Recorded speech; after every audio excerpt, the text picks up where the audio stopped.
First quarter 2024 financial results call. My name is Samara, and I'll be today's operator.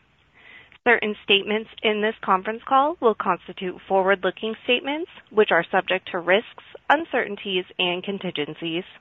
Heico's actual results may differ materially from those expressed in or implied by those forward-looking statements. Factors that could cause such differences include the severity, magnitude, and duration of public health threats, such as the COVID-19 pandemic, Heico's liquidity and the amount and timing of cash generation, lower commercial air travel, airline fleet changes, or airline purchasing decisions, which could cause lower demand for our goods and services.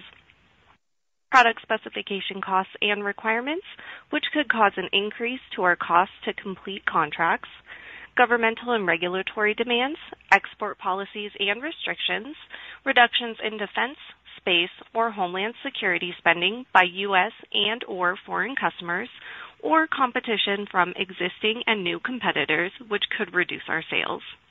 Our ability to introduce new products and services at profitable pricing levels, which could reduce our sales or sales growth, product development or manufacturing difficulties, which could increase our product development and manufacturing costs and delay sales.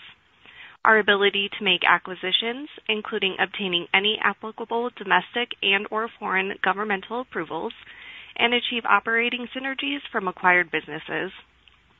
Customer credit risk, interest, foreign currency exchange, and income tax rates, and economic conditions, including the effects of inflation within and outside of the aviation, defense, space, medical, telecommunications, and electronics industries, which could negatively impact our costs and revenues. Parties listening to this call are encouraged to review all of Heico's filings with the Securities and Exchange Commission, including, but not limited to, filings on Form 10-K, Form 10-Q, and Form 8-K.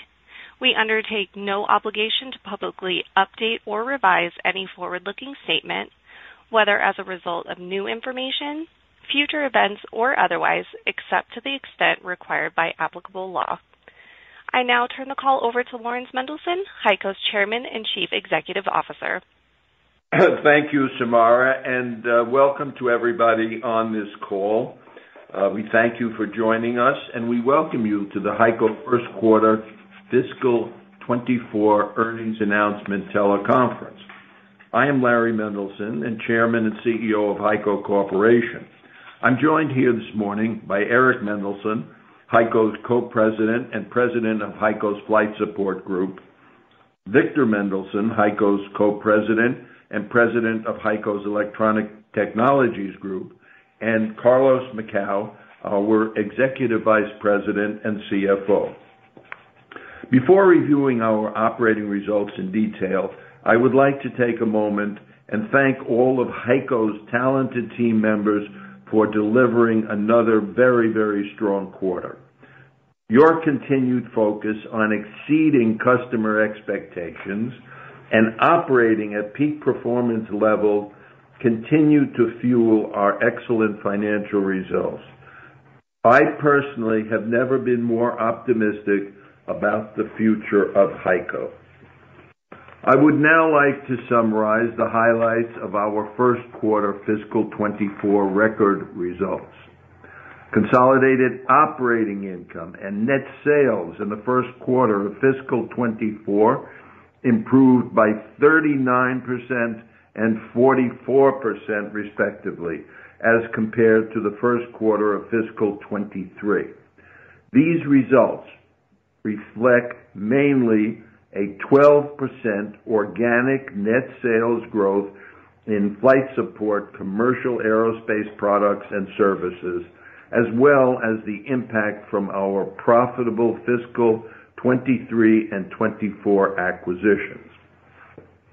Consolidated net income increased 23% to $114.7 million, or 82 cents per diluted share in the first quarter of fiscal 24, and that was up from $93 million, or 67 cents per diluted share in the first quarter of fiscal 23. Net income attributable to Heico in the first quarter of fiscal 24 and 23 were both favorably impacted by a discrete income tax benefit from stock option exercises. The benefit in the first quarter of fiscal 24 net of controlling interest was $13.3 million, and that was up from $6.1 million in the first quarter of fiscal 23. Consolidated EBITDA increased 43% to $224.4 million in the first quarter of fiscal 24, and that was up from $157.1 million in the first quarter of fiscal 23. I mean, that is an enormous increase, if I say so myself. The Flight Support Group set an all-time quarterly net sales and operating income record in the first quarter of fiscal 24, improving 67% and 63% respectively over the first quarter of fiscal 23. The increases principally reflect the impact from our fiscal 23 acquisition of Wencor and 12% organic growth, mainly attributable to increased demand within our aftermarket replacement parts and repair and overhaul parts and services. Our net debt to EBITDA was 2.79 times as of January 31, 24, and that was down from 3.04 times as of October 31, 23. When we acquired Wencor, our pro forma leverage ratio was slightly above 3 times, and we had projected pro forma leverage to be 2 times within 12 to 18 months post-acquisition. At this time, I am pleased to report that we continue to remain on track to achieve this target. Cash flow provided by operating activities increased 46% to $111.7 million in the first quarter of fiscal 24, and that was up from $76.7 million in the first quarter of fiscal 23. We continue to forecast strong cash flow from operations for fiscal 24. In January 24, we paid our regular semi-annual cash dividend of 10 cents per share, and this represented our 91st consecutive semi-annual cash dividend since 1979. In January 24, we were honored to announce that I received the Ken Rickey Lifetime Aviation Entrepreneur Award from the Living Legends of Aviation organization. The Living Legends of Aviation recognition is given to remarkable people of extraordinary accomplishment in aviation, including entrepreneurs, innovators, industry leaders, astronauts, record breakers, pilots who become celebrities, and celebrities who have become pilots. I was profoundly humbled and honored that this storied and unique organization would include me with such aviation and space pioneers for this special honor. However, in my opinion, the honor really belongs to Heico's 10,000 plus team members who are the ones that make Heico the great company that it is. Now let me discuss our recent acquisition activity. In December 23, we entered into an exclusive license and acquired certain assets for the capability to support Boeing 737NG/777 cockpit display and legacy display products line from Honeywell International. We do expect the exclusive license and asset acquisition to be accretive to our earnings in the year following closing.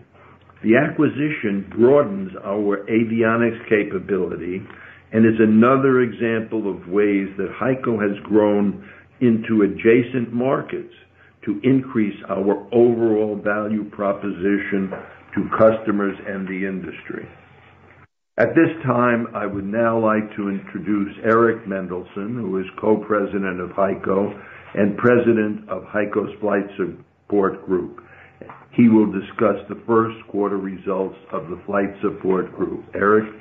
Thank you very much. The Flight Support Group's net sales increased 67% to a record $618.7 million in the first quarter of fiscal 24, up from $371.3 million in the first quarter of fiscal 23. The net sales increase in the first quarter of fiscal 24 reflects the impact from our profitable fiscal 23 acquisition of Wencor, which continues to perform above our expectations, as well as strong 12% organic growth. The organic net sales growth mainly reflects high teens organic net sales growth from both our aftermarket replacement parts and repair and overhaul parts and services product lines.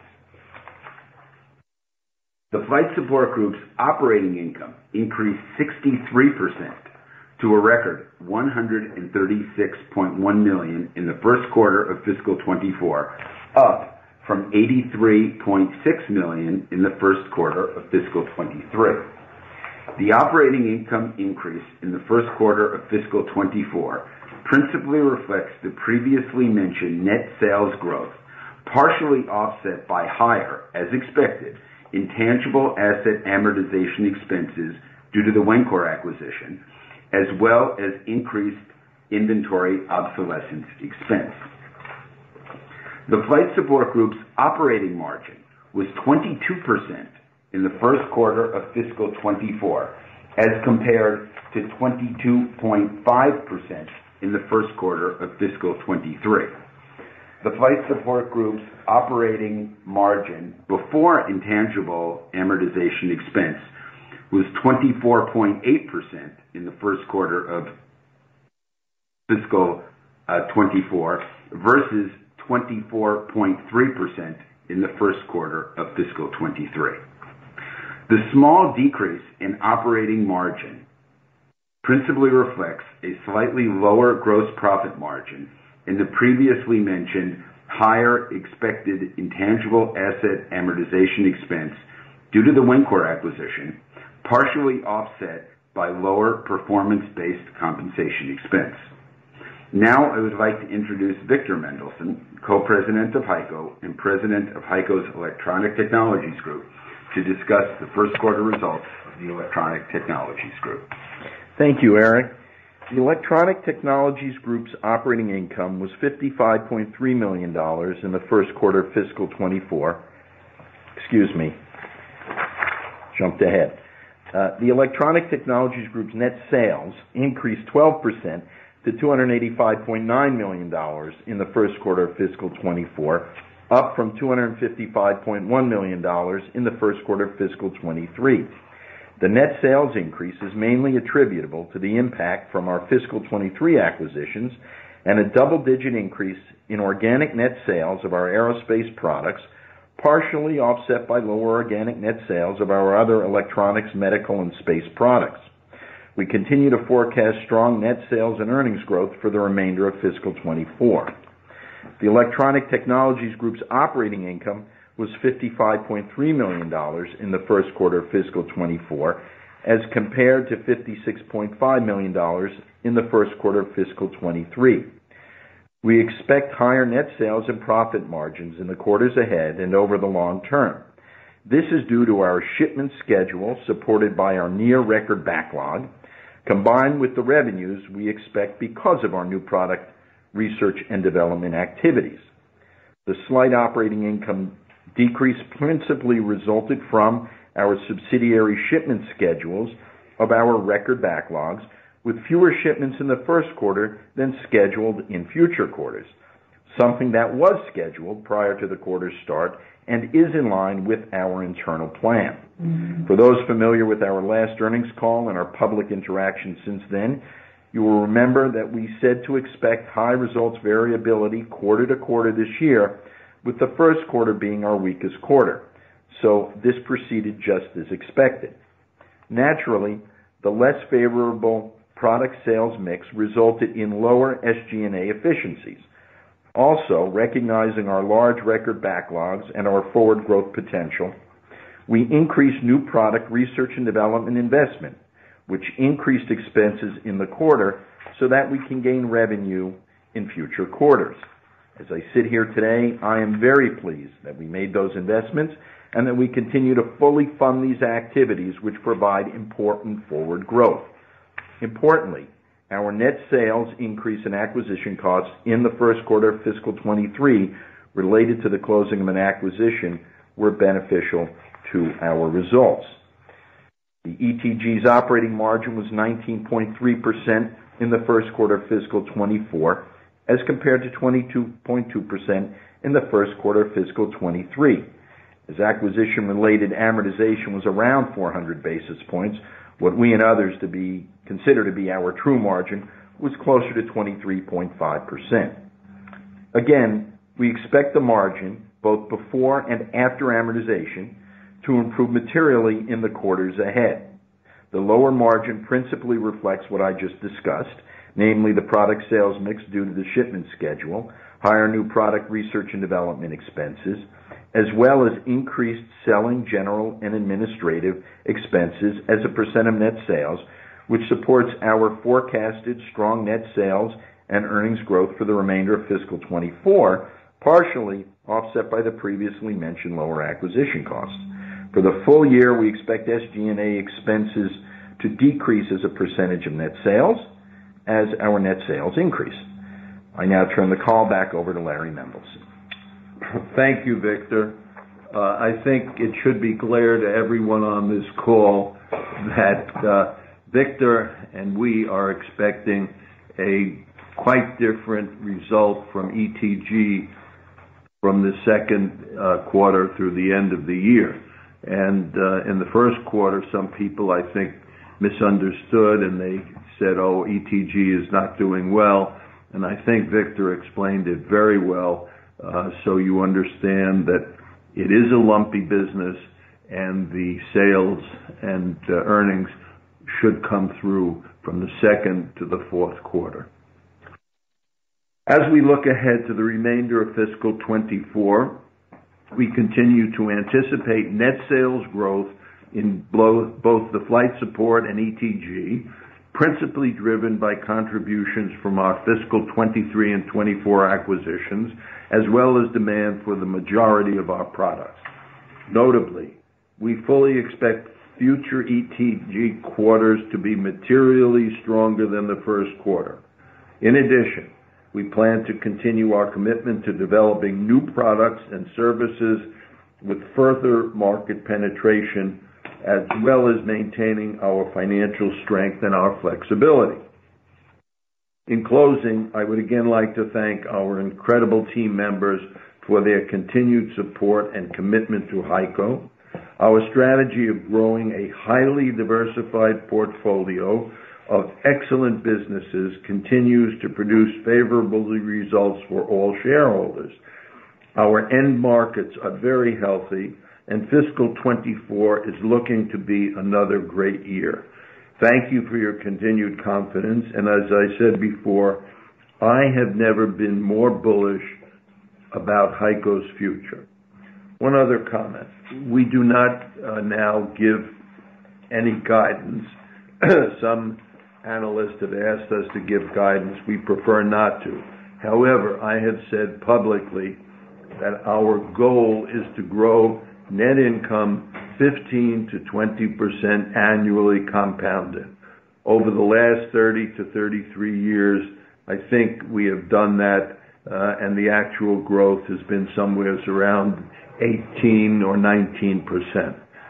I can tell you that based on everything that I know at this moment, and based upon what we expect for the future of this year, I clearly and highly confident that we will attain that 15 to 20% growth in the current year, and that without any future acquisitions which we might make. So with that, I would like to turn the call back to our operator, Samara, and open the call for questions from listeners. I thank you again very much. Samara? Thank you. If you would like to ask a question, please signal by pressing star 1 on your telephone keypad. If you are using a speakerphone, please make sure your mute function is turned off to allow your signal to reach our equipment. Again, press star 1 to ask a question. And we'll take our first question from Robert Spingarn with Melius Research. Please go ahead. Good morning. This is Scott Mikus on for Rob Spingarn. Good morning. Eric, I wanted to ask you, some of the U.S. airlines, they've readjusted their capacity growth plans for the year. Some of that's due to aircraft delivery delays or the GTF issues, but some of it's just over concerns related to the U.S. domestic market being overcapacitized. So are you seeing any change in order patterns from customers where maybe the low-cost carriers are slowing down their orders, but the large network carriers like United and Delta are accelerating their orders? So we see, good morning, and thanks for your question, Scott. With regard to what we see in the market continues to be extremely strong across the board. I think, yes, the large commercial carriers are particularly strong. There has been a little bit of weakness with some of the lower cost carriers, but nothing really pronounced at this point. There are natural order patterns where things can get a little lumpy and shift around. So I wouldn't want to predict any weakness there. Right now, there continues to be a shortage of parts. Airlines are still, in need of parts, are still trying to grow their inventory, so we see the market as very strong. Okay, got it. And then I wanted to ask, you've owned Wencor for about a little more than half a year, so I was just wondering if you could share some of the best practices that Wencor has learned from Heico, and what are some of the best practices that Heico has learned from Wencor so far? Yeah, that's a good question. The Wencor acquisition has been exceeding expectations in every single area. The business, the people, the strategy, it's been incredibly strong, and we had very high expectations for it, and they're even beating those numbers. Specifically, looking at areas of best practices, I would say that Heico is particularly strong in the technical arena. Wencor is also strong in the technical arena, but I think there are some things where Wencor has been able to benefit from that, as well as Heico benefiting from Wencor in other areas. And then in particular in the e-commerce area, I think Wencor has been able to benefit Heico in that area. So we see, continued synergies without integration. So our plan is to continue to operate Wencor for the time being, or for the foreseeable future, as an independent business. And that's the DNA of Heico. That's how we operate all of the Heico businesses.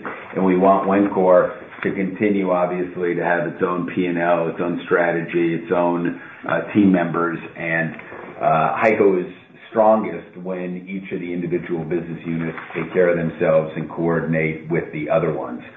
So I would say that, I look at the cooperation between Heico and Wencor is somewhat analogous between the cooperation if you look at a number of the European airline groups. You look at Lufthansa and Swiss, or Air France and KLM, or British Airways and Iberia, and they maintain their independence, their separate touch and feel and relationships with the customers, separate people, but they coordinate some of the activities behind the scenes, making sure that their the schedules and the product offerings are supportive of each other. And that's what we've been able to do very successfully.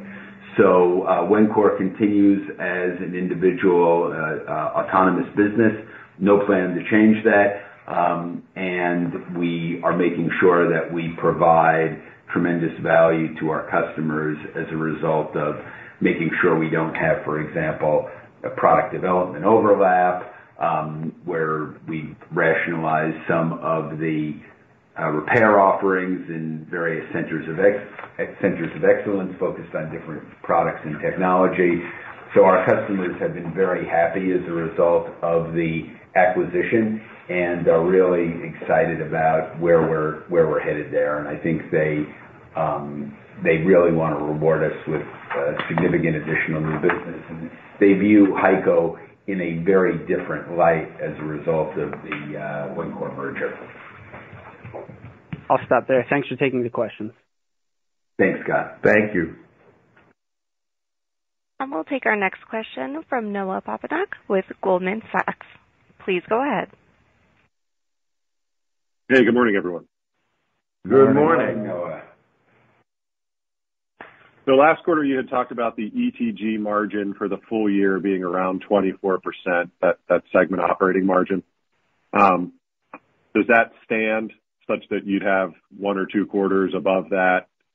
And I know you don't give quarterly guidance, but given the variability here, I don't know if it makes sense to just speak to the shape of that over the remaining 3 quarters of the year. Sure, Noah, this is Victor. The answer to your question is yes.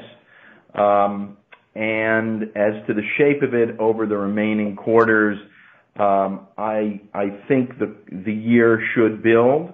I'm not sure yet that the fourth quarter is a little far out, whether the fourth quarter finishes above or a little less than the third quarter. And, the third is our high point or our fourth is our high point. Not sure about that. But at this point, based on the shipment schedules, that's how we think it'll play out. Okay. And Eric, on the FSG margin, the full year look was around 21 on the GAAP segment operating margin. And I think you guys had also said you expected the first quarter to be the low point of the year. So I don't know, maybe you could update us on how you see that playing out through the rest of the year, or if there's a new number for the full year, given what you did in the first quarter. Well, the first quarter was very strong at 22%. And when you add back the intangible amortization, we get to about 24.8%, so extremely strong. We anticipate continued strength. I think I want to be a little bit conservative going forward. We often go ahead and, we come out with our budgets and our numbers, and our folks end up beating those numbers. But maybe Carlos wants to shed some light specifically on that. Sure. Hey, Noah, it's Carlos. I don't think my view on this segment. Can you hear me okay, Noah? I can, yeah. Yeah. Okay, yeah, sorry. So I was going to say, I don't think my mind has changed on what the segment should produce this year. Back in December when we were, sort of looking out and I got the margin question, I felt like the FSG was probably between 21 and 22% OI margin, that's what I felt the company would do for the year. We could always do better than that, but that's what we planned. And we did plan on having a strong first quarter in the FSG. So I think that thesis continues to hold up. But of course, as we get into the second quarter and we get to the next call, I'll see if I can tighten that range up for you. Okay. Appreciate that. One other thing I wanted to ask, I guess it's kind of for everyone, but you're in this, unique position now vis-a-vis PMA and pricing in the aftermarket that's maybe more unique than we've seen in a long time, because your peers in that build and sell spare parts have had such strong pricing for 2+ years now. We don't really know exactly how you've priced PMA. Presumably that gap has widened. Maybe it's widened a lot. And so you have the opportunity to take more price than you normally do, or take more share than you normally do, or both. And I'm curious to hear you talk about how you will strategically manage which of those you want to go after, and how you will look to triangulate that over the medium term here. Noah, that's a great and insightful question. The short answer is I think we need to do both. We need to adjust pricing to reflect our increased costs, and we also need to grow market share. So that is the strategy. We have a number of customers who have been purchasing parts at fairly old prices, before there was cost inflation. So we need to make sure that we pass along our cost increases, and I think our customers are very understanding of that. Some customers get it and are just fine and go ahead and incorporate the other, the new pricing. Other customers want to have a discussion over it, and we don't show them what our costs are, but we explain what's happened to our costs, and this is only reasonable. So I think that our pricing has been a lot more conservative and gentle than it could be. Our competitors are substantially raising price. I just received an email last night from I don't want to call out the OEM, but it's an OEM that everybody knows, and they increased price twice last year, once 10 and another time 18%. And by the way, I will mention it was not TransDigm. So because I know people are very interested in the TransDigm story, but it was not TransDigm. So it shows how pervasive the price increases are. So I think that we've been very mild, and I think, frankly, with costs going up and the need to spend additional dollars on new product development, that it would be reasonable to have additional increases, and I think we'll be able to capture market share at the same time. So I don't think those two are mutually exclusive. If you talk to the airlines, I think look, nobody wants a price increase, obviously, but the airlines all recognize that Heico has been extremely gentle with regard to price increase, and frankly, in areas where we have been more restrictive on price increase, we anticipate significant share gains as well. Okay. Super interesting, and appreciate all the detail. Thank you. Thanks, Noah. And we'll take our next question from Scott Deuschle with Deutsche Bank. Please go ahead. Hey, good morning.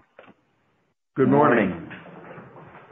Hey, Eric, did Boeing's challenges in January have any impact to FSG Specialty Products growth in the quarter? Yes, I would say they did. Boeing has had some challenges, and as a result, the new build has been impaired. So that definitely had an impact on specialty products. I would also like to point out that while specialty product sales were a little soft and caused the reported organic growth rate to be, if you will, understated, because the aftermarket growth rate was very high teens. A lot of we're very bullish on the future, and a lot of what specialty products does is on the defense side. And as you know, in a lot of missile defense and space programs, rocket motor programs, these are very long lead time items. So our order book is extremely strong. We're very, very bullish on the future. We feel that we're well embedded. We've got some great secular trends. We're the low-cost, high-quality, sole source producer on most of this stuff, and we think that the future will be very good. So I'm not at all concerned about the specialty products being down, and I think Boeing also will get their act together. I mean, obviously they've got some challenges that we've all read about, but Boeing is still a great company, and I think that they'll get that all figured out, and it will permit our specialty products to grow at sort of more historic rates. Okay. So it would be fair to think that maybe some of that Boeing-related weakness has probably lingered into February, but the growth in the space and defense side allows you to return to growth overall in specialty products next quarter? I need to look at specifically with regard to next quarter, but what you're saying sounds logical. Okay. And then, Victor, are you able to quantify how much R&D was up at ETG in the quarter, and then if there's any specific areas of investment you can talk about? I think that'd be pretty interesting to hear. Thank you. It was pretty broad-based. There were places, I think, where I know that we invested more than in the past, but I would say it's a pretty broad-based scenario, which is good because I like to see, and we like to see, that all of our companies are investing in R&D. R&D was up by about, I believe, in the quarter, about 25%, 24%, something like that. So it was a significant increase for us. Okay, and then last question, Victor, were there any changes in your F-35 content with the shift to TR-3? Thank you. By the way, it's closer to 22%, I think, was the net increase for ETG alone in the quarter. Yeah, about that for ETG in the quarter. I'm sorry, the question you just asked, could you repeat that, please? Yeah, it was whether there were any changes in F-35 content with the shift to TR-3. I don't think it's material to us. We do have in a few of our businesses F-35 content, but overall it's not a material change. All right. Thanks, guys. Thank you. And we'll take our next question from Larry Solow with CJS Securities. Please go ahead. Great. Good morning, everybody. Eric, thanks for the color on Wencor and also just the segment. Just a couple of follow-ups on that. So the high teens growth you're experiencing, I think it's relative or comping to mid-20s growth last year. So pretty remarkable. Congrats to that. Is it? Yeah, obviously, end market demand sounds like it's still growing, but could you give us a little more color on where else those gains are coming from? Just kind of bucketing market share gains. Are there obviously some of that still occurring? The inventory levels you mentioned still low, but are they building back up? Is some of that still creating some of the difference between true end market demand and the growth you're reporting? You catch up in maintenance, maybe. I'm just trying to figure out trying to gap the difference there. Yeah, hey Larry, I'd be happy to answer that. The strength within flight support on the aftermarket side has really been across the board. I would say in general a little more strength in the parts side as compared to the repair side.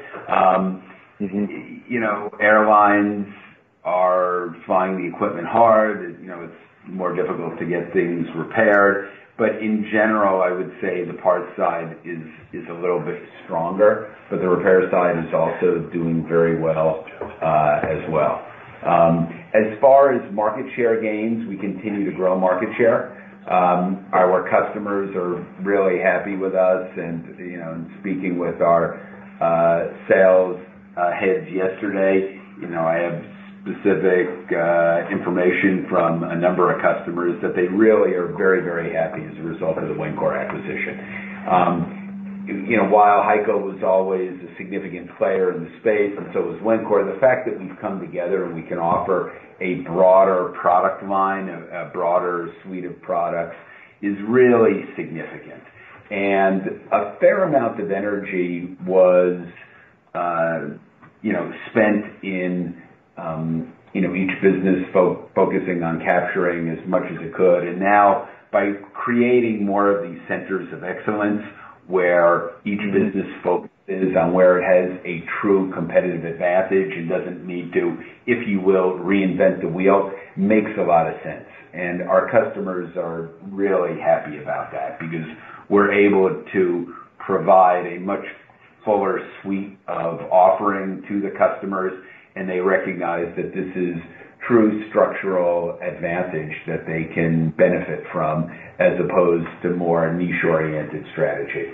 So market share gains, we have had some pricing gains. I don't have a breakout between the two, But I would say that market share is definitely the leading, the leading number there.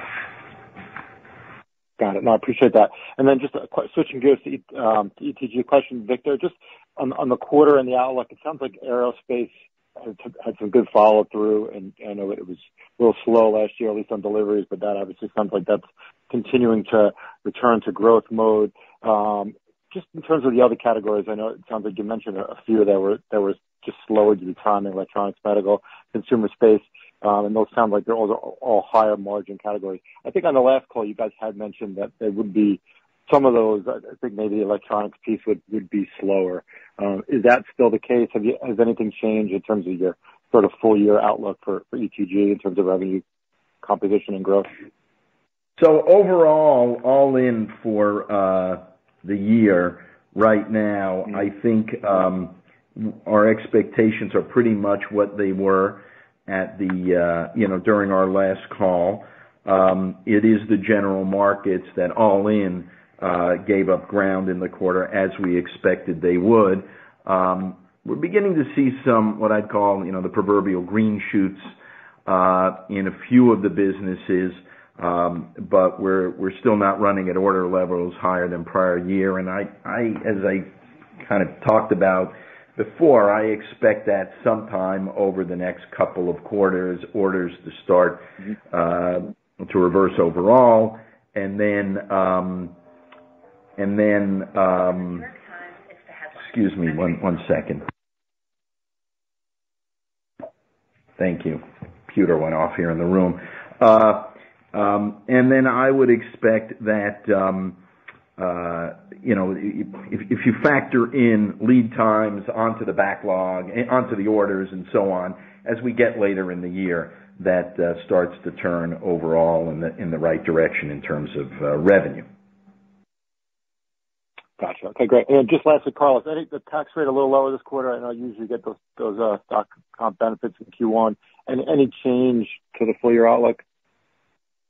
No, I can for the full year. I continue to think we'll run between 20 and 21%. Larry, I think the effective tax rate we have in the first quarter here is about what I expected. I thought we'd catch about half our effective rate for the year this quarter, and then we'd make it up, more normalized rate in Qs 2, 3, and 4. But no real surprises. It played out the way I thought it would. Slightly better than last year's benefit, but still in line with history and what we've seen in the past. Got it. Thanks, guys. Appreciate all the color. Okay. And we'll take our next question from Peter Arment with Baird. Please go ahead. Yeah, good morning, everyone. Thanks for all the details. Hey, Victor, maybe just a quick one on, if you're still seeing lingering impacts from the supply chain, and that's also a factor that's kind of impacting you on the top line. Thanks for asking. It's a good question. We're not seeing much of it. It has really improved. Whether it's exactly back to normal, I'm not sure, because I'm not sure what the new normal will be, in fact. But I would say that at this point, supply chain is, almost back to where it was. And the labor market has been challenging for a while and continues to be.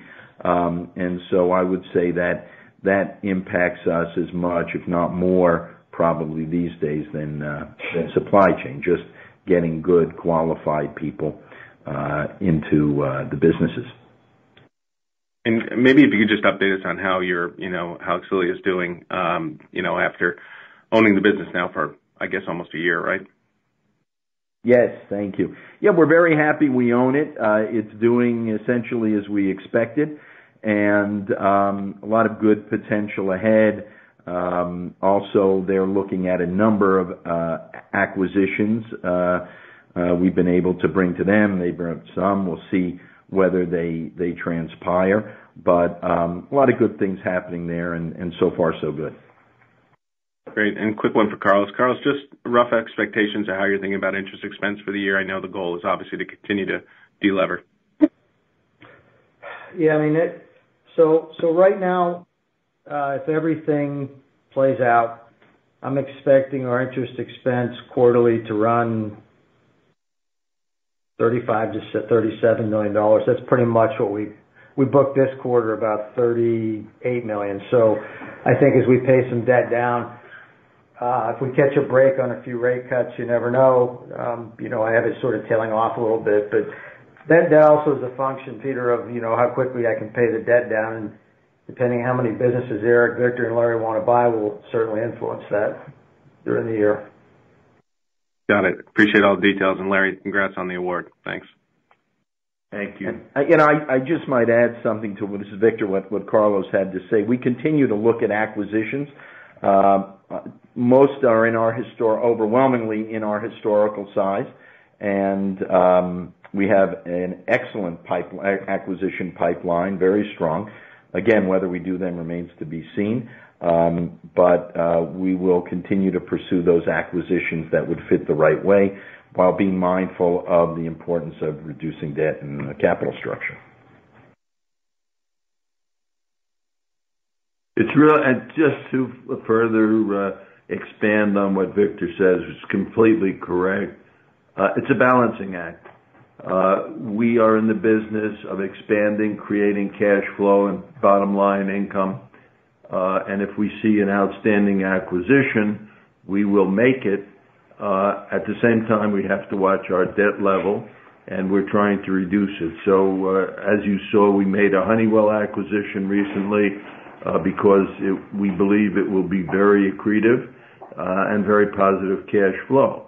So we made the decision to acquire it by using debt, which reduced our ability to reduce our debt, to overall debt. But on the bottom line, it was helpful to Heico, and actually where you get more income and debt, so the balance actually benefits the ratio of debt to EBITDA. But anyway, this is all a balancing act, and we watch it very, very carefully because, as you know, we are focused on bottom line cash flow. So we will make these acquisitions when they are very, very desirable, and we might have to use some debt, but we'll take each one as it comes. We're here. Appreciate it all. We're here to grow Heico bottom line cash flow. Again, it's a balancing act, and we're very careful with it.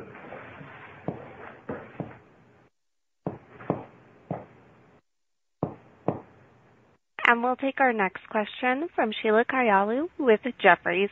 Please go ahead. Good morning. Thanks, guys. Victor, I'm going to start with you, if it's okay, given the ETG margin spotlight. You gave us some color on R&D up 20%, so it implies about 100 basis points of margin pressure. Can you maybe talk about, the less favorable sales mix, how much it was, maybe even pricing into the mix as well, just on the bridge and how we think about that improvement? As you said, Q3 and Q4 are headed to be better, and should we expect a similar sub 20% rate in Q2? Sure. Sheila, a couple things. One, I would be surprised to see a sub 20% rate in Q2. Number two, the sales difference was not based on pricing. It was based on the shipment schedule. So I would call it a fairly normal pricing environment, which means that in some instances the customers can accept prices that recognize our costs that may be higher, and in other instances we have longer term contracts where pricing is locked in. So it's kind of a normal scenario on the pricing side. So really on the revenue side, it was all about the shipment schedule and when things were supposed to ship. It's not necessarily, by the way, the production rate. So we try to keep the facilities level loaded. Our businesses try to stay level loaded in production, but it depends upon when the order is due for delivery or acceptance and test by the customer. That dictates a lot of how it works for us. So again, just to emphasize, I would expect north of 20% GAAP margin, operating margin on the quarter, which of course would be north of 24%, the true margin, excluding intangibles amortization. Got it. Any sort of color on the mix impact in the quarter in terms of margin headwind? Not really, other than the shipment schedules in our higher margin businesses were lower than they had been in the prior period, and that brings down the margin.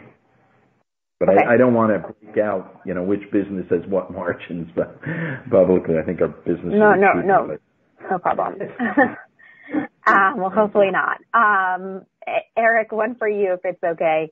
Wencor, how do we think about this revenue synergies the best? Is the best way to look at it based on number of PMA parts, and the sales per part is about 4 times greater at Heico than it is at Wencor. So if you have that marketing channel, is that a potential way to think about the sales opportunity, or how are you thinking about it? That's one way to think about it. I'm also really looking at it as, how the product sets are very complementary, number one. Number two, without getting into specific customers, I would say there are a number of extremely strong relationships, sales relationships on the Wencor side as well as the Heico side, and I think that we can help each other. The businesses can help each other with sharing those relationships and just basically one hand helping the other. If you look historically, we've taken up our margins over the last decade that you covered us, quite significantly, and frankly have even beat where I thought they would be.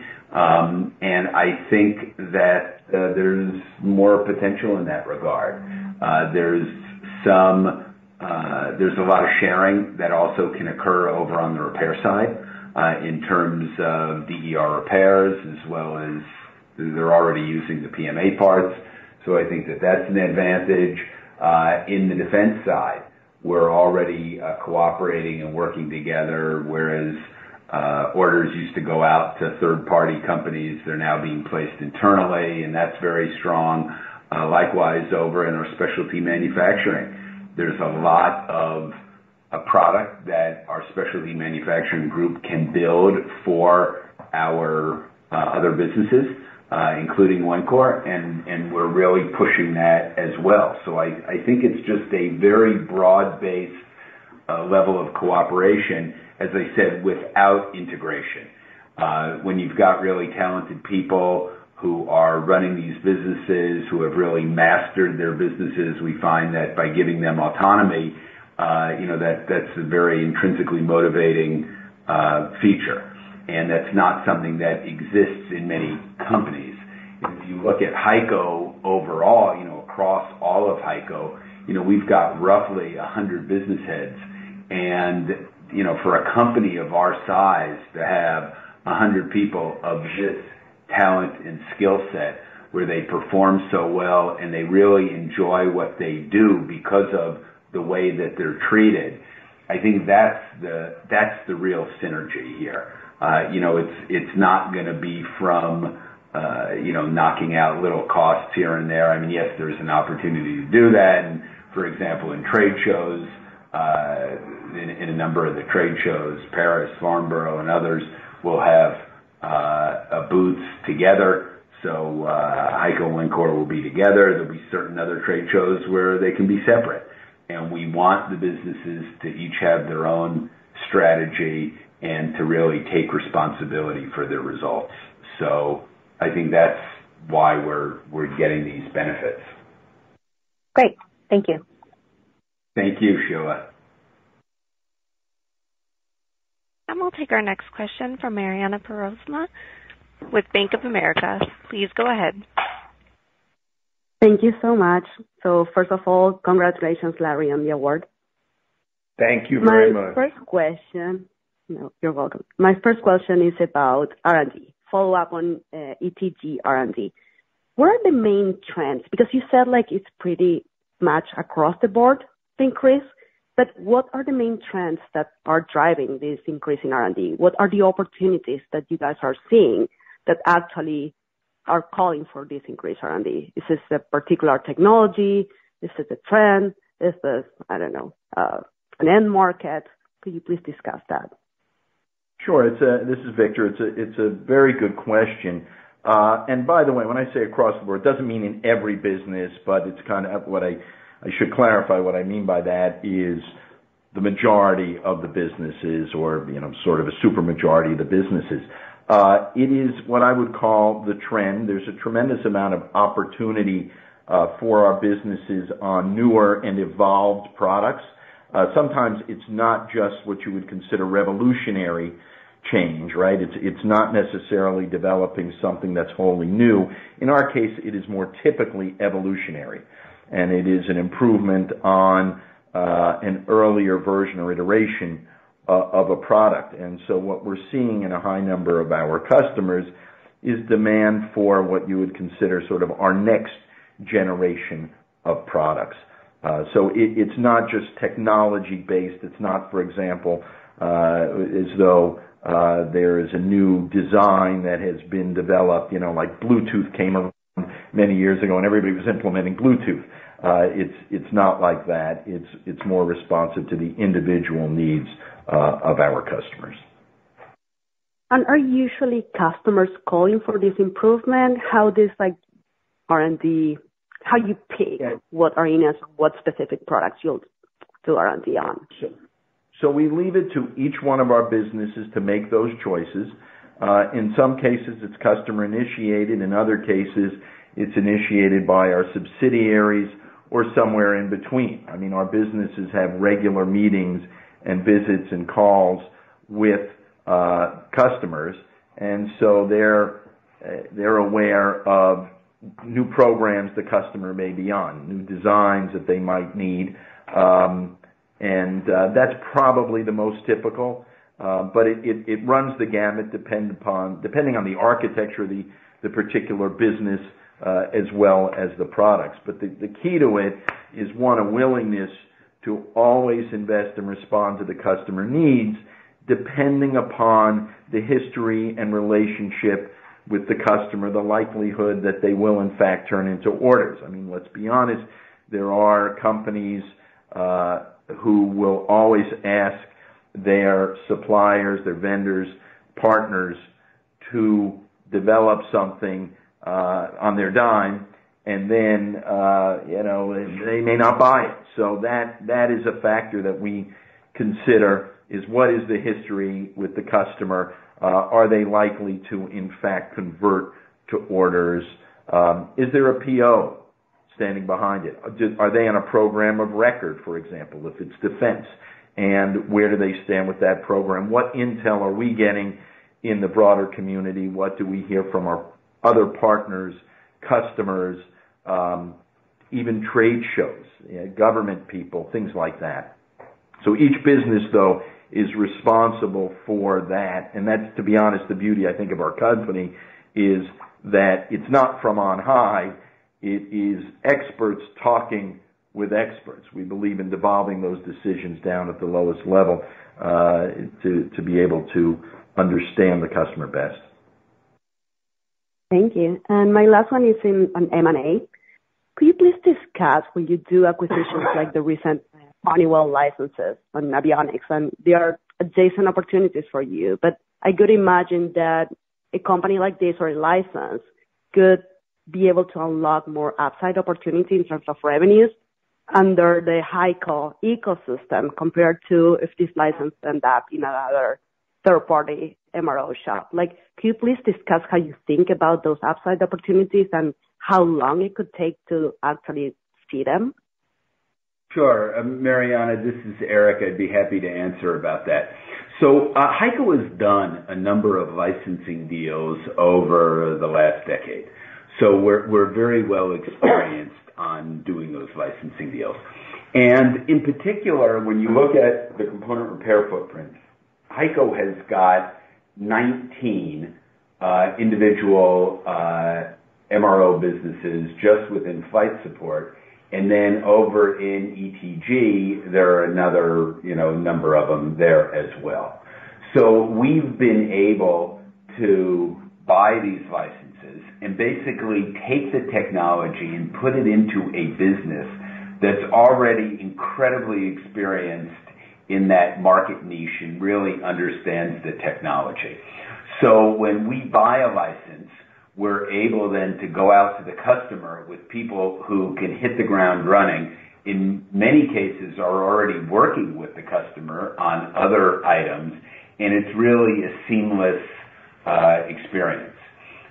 So I think that there's plenty of opportunity for Heico in this area to continue to grow in adjacent white spaces. I can tell you that our reception at the customers for the Honeywell product has been extremely strong. They've been very happy about that. They're used to our experience with regard to quality, turn time, and price.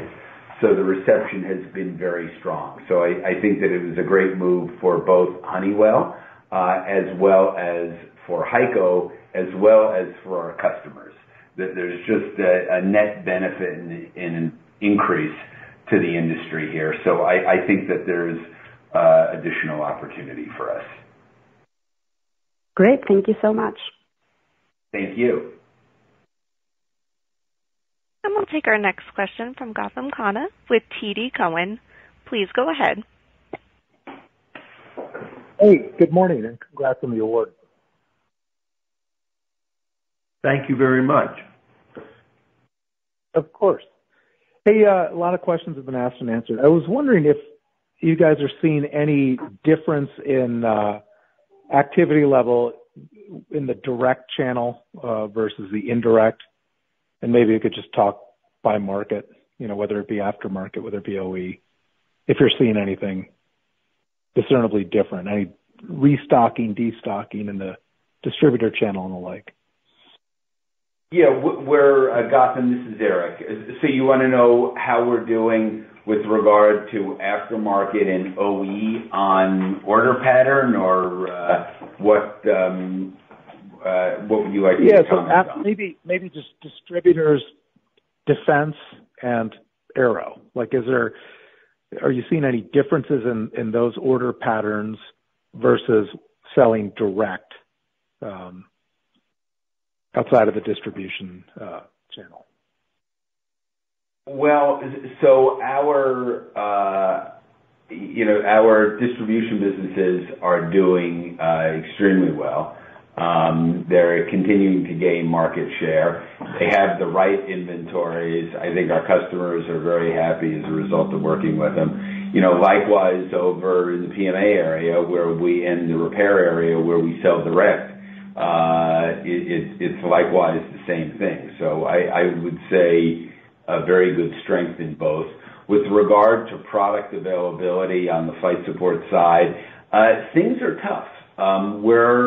Frankly, our vendors are quite behind.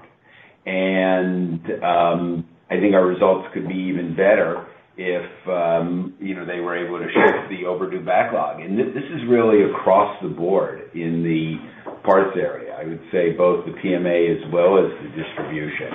I think there have been some raw material challenges as a result of the sanctions. And then, of course, as Victor alluded to, with regard to labor, that continues to be a challenge. But definitely the supply chain is tight. There really isn't, there's no excess capacity. Things are very tight. And, we're hoping that by the end of 24, things normalize. Frankly, I would have thought by now, things would have normalized more, but unfortunately our vendors they're really struggling. Things will get better after November. Hope so, in a lot of ways. Yeah. And Carlos, you talked about the 21 to 22% flight support margins is sort of the right ballpark. Mm-hmm. And I think previously you said the cycle would be somewhere in that range as well. I mean, is there any, it sounds like Wencor is going better. There is some pricing opportunity, as you mentioned, in response to Noah's question. I'm just curious, what is your confidence longer term of maybe doing better than that? Forget fiscal 24, but just looking at well, highly confident. I mean, I think if you look back over the last decade, just if you wanted to do a history lesson, go back from pre-COVID and just look back 10 years, and you'll see a pattern of where the FSG continually ekes out 20, 30, 40 basis points a year. You know what I mean? Sometimes it's a little flatter, but if you look at that trend, I think we're returning to that. I think and that's on an annual basis, by the way. I think we're heading in that direction. We can't continue to grow at a breakneck pace. I think we're at a pretty high growth level right now, and at some point we get back to what I'll call a normal business cycle, and that's when you'll see our margin take those nice incremental jumps up. Until then, with our end markets being as hot as they are, you know, the margin could fluctuate a little bit based on volumes, what we're selling. But I do think at some point when this hyper-growth scenario we're in softens and gets back to, I don't want to say business as usual, but more customary demand in the market, I would say that incremental eke out of growth north, small increments, is what we would expect to see. And as far Thank you as very much, guys. By the way, as far as the 21 to 22%, I mean, I feel very confident that we're going to wind up in there. You know, we always could do better, but you know, for modeling and thinking about the business, that's where I'd keep your focus in that area. Appreciate it, guys. Thank you so much. Thank you. And as a reminder, it's star one if you'd like to ask a question. And we'll take our next question from Bert Subin with Stifel. Please go ahead. Hey, good morning, and thank you for the questions. Good morning. Maybe, Eric, first question for you. You talked about pricing being a primary growth driver when it comes to new customers, just relative to existing customers, where it's more a function of inflation pass through. Can you just talk about what your new customer strategy is and maybe what % of sales come from new customers in a given year? And just also, is the new customer increasingly an internationally based customer? Yeah, it's a good question, Bert. You know, we don't have that many new customers, and that's pretty much because we deal with everybody. So, you know, occasionally when an airline gets formed, there can be a new one.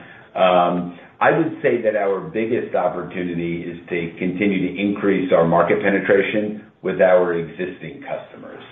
So that really is where the big opportunity is, as opposed to new ones. I mean, we do get new ones, but, you know, we're pretty much dealing with everybody in the world. So unless a new airline gets created, you know, there wouldn't be that type of opportunity. And just a clarification there, Eric, just in terms of the pricing, if you're having sort of greater market share gains or market penetration, is that a different sort of function? Like if you're selling an existing product to an existing customer, you know, you're pricing that, I guess, more gently in terms of just passing through inflation instead of maybe marking to market. But if you're selling them a new product, is that an opportunity when you think about margins? Yeah, the answer is yes. So if a customer is buying a product and, you know, it's under contract, then obviously they would have price protection for the terms of the contract, you know, the duration of the contract, if that's what it's provided for. You know, and of course there are different things which matter to different customers, so we're very accommodating there. However, if that customer wants to start buying a part that they haven't purchased, then they would get a price based on the new list price as opposed to what the old price was.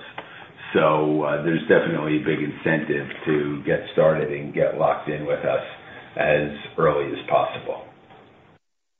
Okay, got it. Super helpful, Eric. Just one follow-up. Larry, you reaffirmed your view toward 15 to 20% earnings growth that you'd sort of highlighted last quarter for FY24, at least based on what you're seeing today. If we were to get to the end of the year and you were to outpace, I guess, on the positive side, the 20% mark, I'm just curious if you think that'd be more a function of FSG, ETG, or faster debt pay down. Well, it could be the result of all three.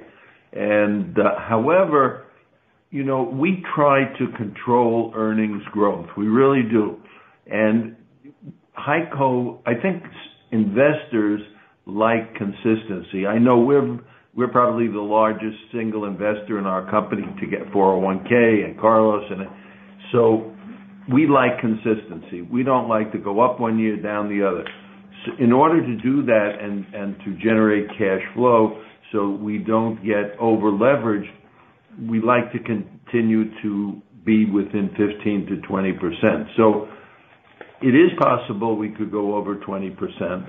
At this point, everything I know and our own thought projections, we will be within 15 or 20%. Would we go over it? It's possible, but at this moment, I wouldn't predict that.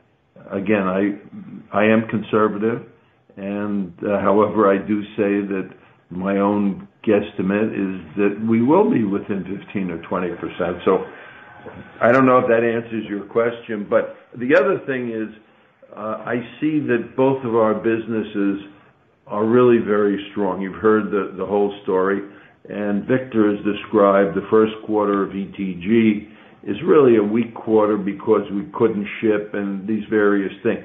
The backlog supports a huge increase from the second to the fourth quarter. So we should see the ETG definitely level out and return to what I would call reasonably normal profitability. Flight support similarly is very strong too, and with the Wencor acquisition and the possibilities of gaining some of the synergies, which we're doing very slowly, and we want to build it in. But it's a long answer to your question, but I really think at this point we'll be within 15 and 20% growth, and if we go over, I can't predict who might do it. Fair enough. Thank you for the comments. I appreciate it. Thank you. And we'll take our next question from Louis Raffetto with Wolfe Research.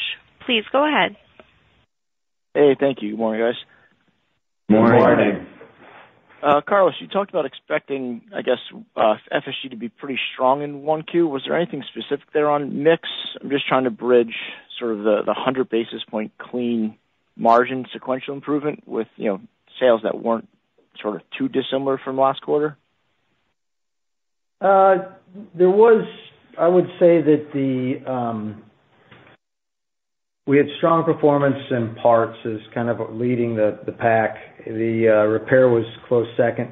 Specialty products was soft and went behind. I think that, based on shipments, that business is a little more predictable, believe it or not, than the parts and repair business are.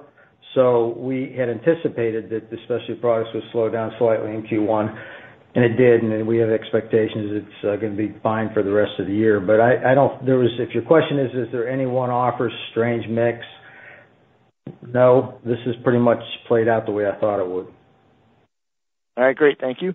And then, Victor, just one for you. You laid out strong aerospace in the quarter and then, some of those other markets. I didn't hear anything on defense, so, I know it's a big part of the business. Just wasn't sure how that did in the quarter. I know you kind of had seen some sequential improvement.